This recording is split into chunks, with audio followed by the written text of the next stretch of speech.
जो मजलिस इत्तेहादुल मुस्लिमीन के इंचार्ज तमिलनाडु हैं, कृष्णागिरी के कैंडिडेट MIM जनाब अमीनुल्लाह साहब, वाजिद बादशाह साहब, जनाब MV शेखर साहब जो गोकुला मक्कल JMK के प्रेसिडेंट हैं, मोअज़्ज़िज़ हाज़रीन इकराम, मेरे दोस्तों, आप जानते हैं कि मजलिस इत्तेहादुल मुस्लिमीन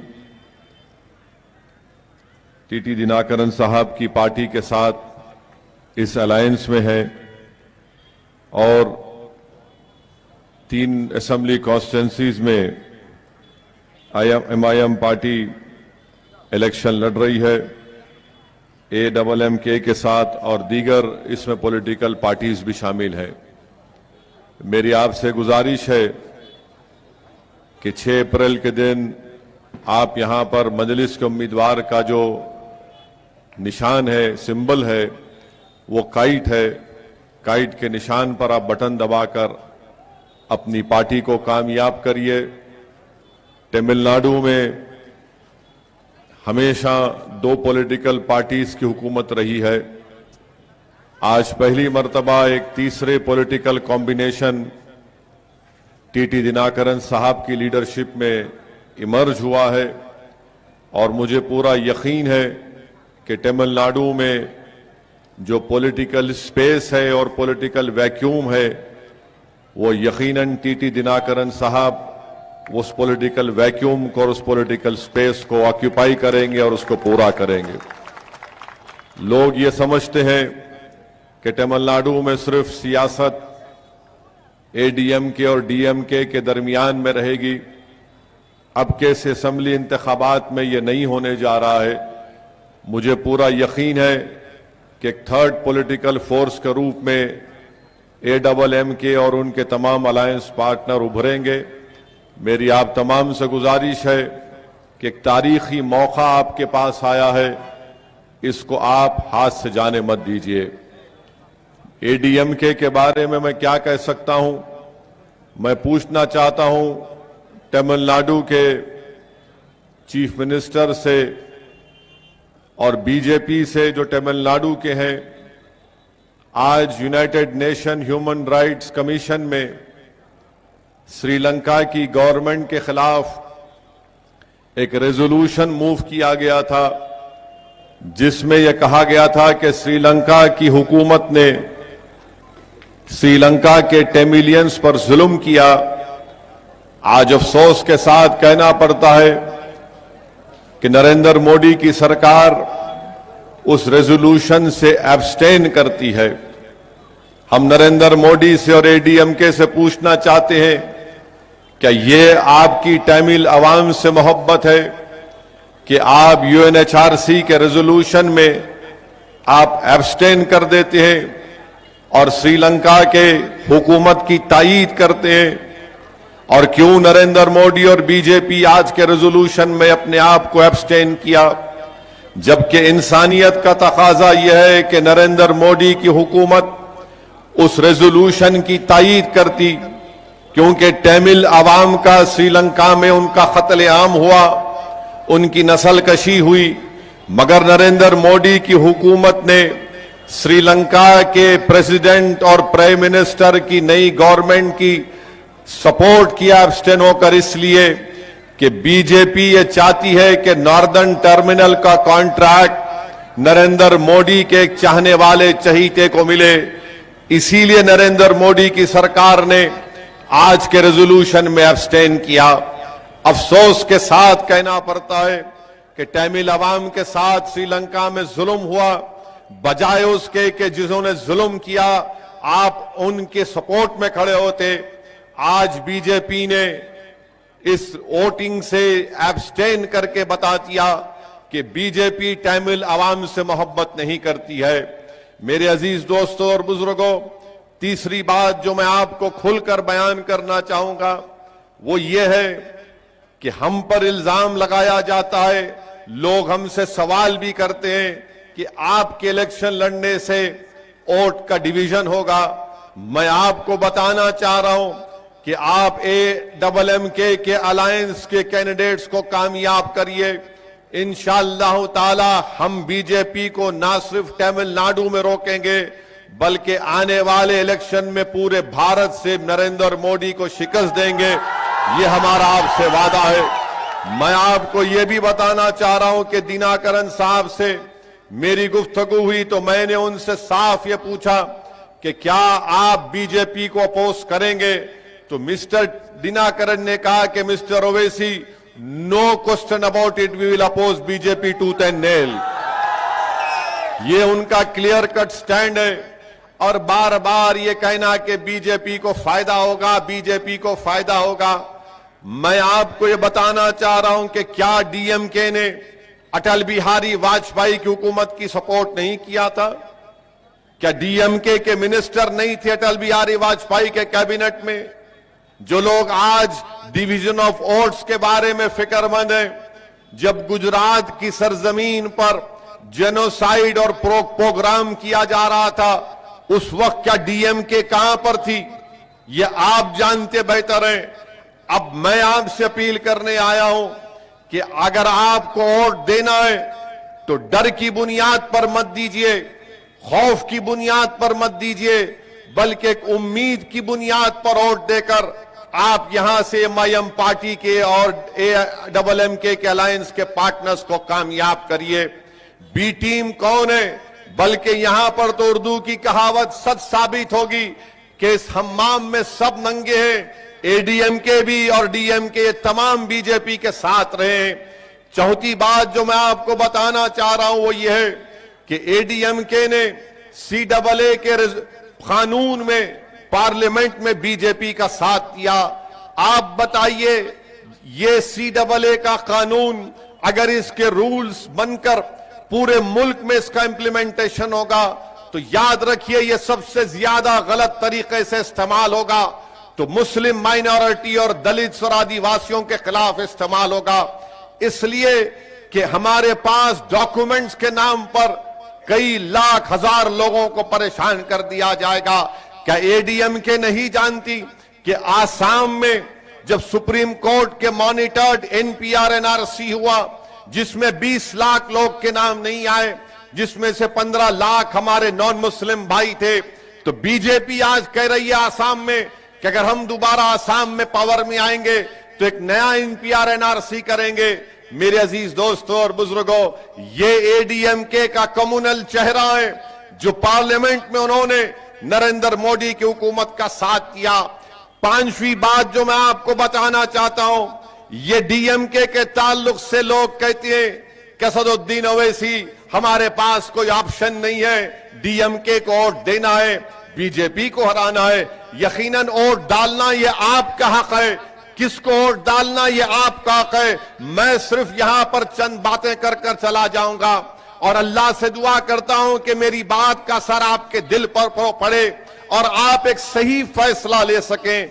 आप बताइए, DMK के साथ कांग्रेस पार्टी है, क्या यही कांग्रेस पार्टी आज महाराष्ट्र में शिवसेना की सपोर्ट करके शिवसेना का चीफ मिनिस्टर नहीं बनाया?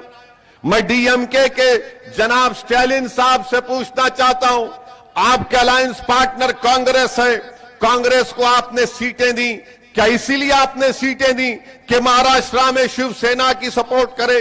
क्या इसलिए आपने इस कांग्रेस से अलायंस किया कि महाराष्ट्र की असेंबली में शिवसेना के चीफ मिनिस्टर उद्धव ठाकरे खड़े होकर कहते हैं कि हमको फख्र है कि हमने बाबरी मस्जिद को डिमोलिश किया?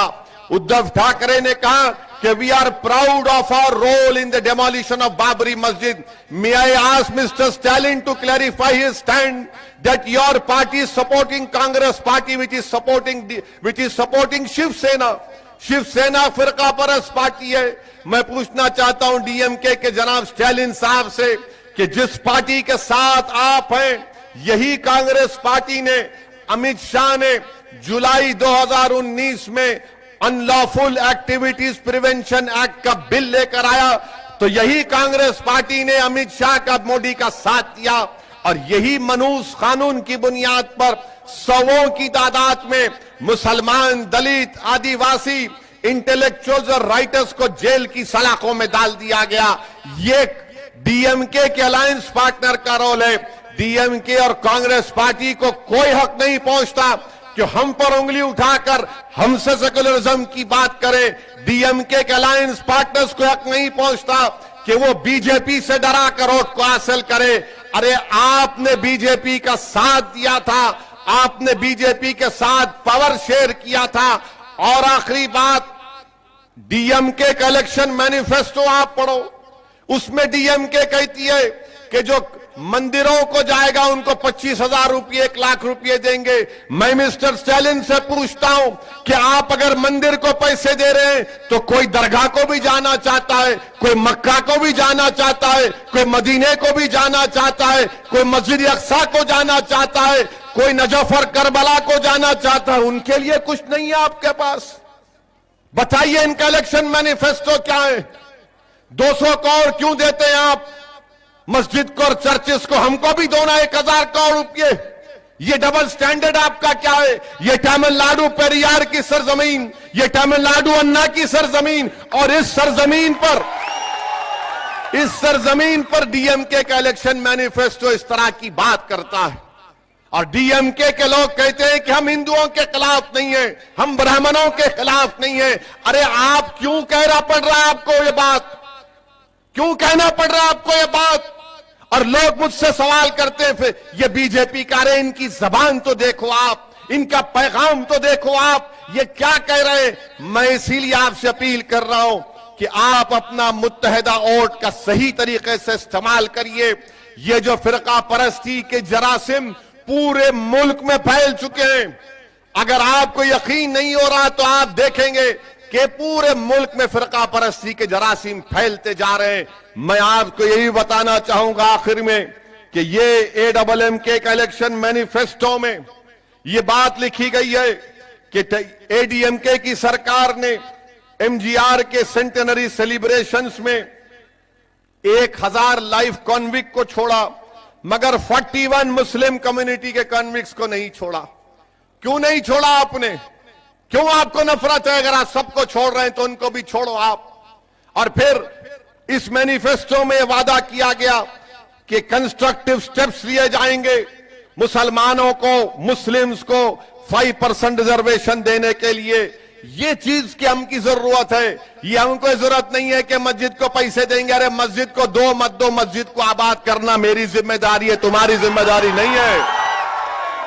मस्जिद को आबाद करना मेरी जिम्मेदारी है, आपकी जिम्मेदारी नहीं है। आप रिजर्वेशन दो हमको, स्कूल खोलो, तालीम याफ्ता बनाओ, बिजनेस में हमारा जो नुकसान हुआ उसमें मदद करो।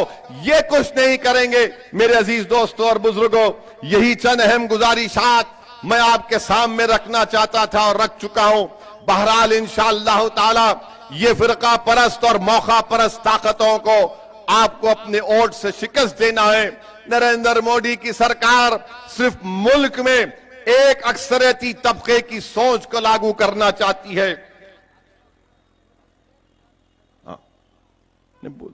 तो मैं आपसे सिर्फ यही गुजारिश कर रहा हूं कि अपने वोट का सही इस्तेमाल करिए। यकीनन हमको कम्युनल और फाशिस्ट ताकतों को शिकस्त देना है। अफसोस इस बात का है कि 6.5 साल में जब से नरेंद्र मोदी इस मुल्क के वजीर आजम प्राइम मिनिस्टर बने, कांग्रेस पार्टी कहां है? कांग्रेस पार्टी कहीं भी नहीं है। कांग्रेस पार्टी के सदर समंदर में कूदते हैं तीरने के लिए। अरे मोदी से मुकाबला करो तो समंदर में कूद जाते। पार्लियामेंट में नो कॉन्फिडेंस का मोशन आया तो जाके गले मिल लेते हैं उनसे। ऐसी होता देखो, अगर एक उम्र में शादी कर लेते दूसरों से गले नहीं मिलते थे। अरे क्या बताइए आप क्या मुल्क को पैगाम दे रहे हैं? अब जब हम ये बात बोलते हैं तो बोलते देखो इन्हों मिले हुए हैं, उन्हों वो करे हुए। कोई मिले हुए नहीं है। मैं जेन्यून हूं, 100% जेन्यून हूं। मिले हुए तो तुम हो, तुम मिले हुए हो, तुम्हारी सोच मिली हुई है। मेरे अजीज दोस्तों और बुजुर्गों, आज हर लेवल पर बीजेपी ये कोशिश कर रही है कि हमारे मुल्क की जो खूबसूरती है उसकी डाइवर्सिटी है, हमारे मुल्क की खूबसूरती उसका प्लुरलिज्म है। बीजेपी उसको खत्म करना चाहती है। तालीमी निसाब में आज ही मैं देखा कि तालीमी निसाब में हिस्ट्री में जो दौर था मुगलों का उसको कम कर दिया गया।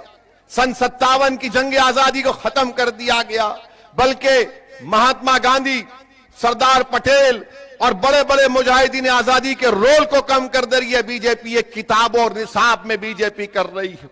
पार्लियामेंट में मैंने खड़े होकर उठकर सवाल किया था कि नेशनल ओपन स्कूल में अगर आप रामायण और भगवत गीता पढ़ा सकते हैं तो कुरान और बाइबल और गुरु ग्रंथ साहब को क्यों नहीं पढ़ा सकते।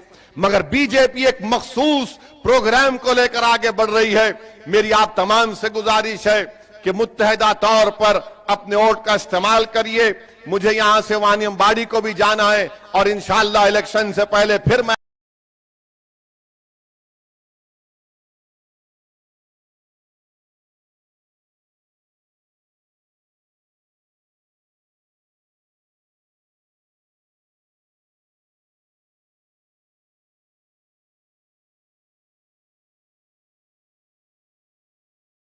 आपसे आऊंगा। क्या आपको लगता है कि सिस्टम, एडमिनिस्ट्रेशन, गवर्नमेंट पॉलिसी वगैरह में तब्दीली की जरूरत है? क्या आप हुकूमत की स्कीमात से लोगों को फायदा पहुंचाना चाहते हैं? क्या आपके आसपास गैर कानूनी काम हो रहा है? क्या आपके आसपास बल्दी मसाइल का कोई पुरसाने हाल नहीं? क्या आप ड्रेनेज, रोड और पीने के पानी के मसाइल के लिए आवाज उठाना चाहते हैं?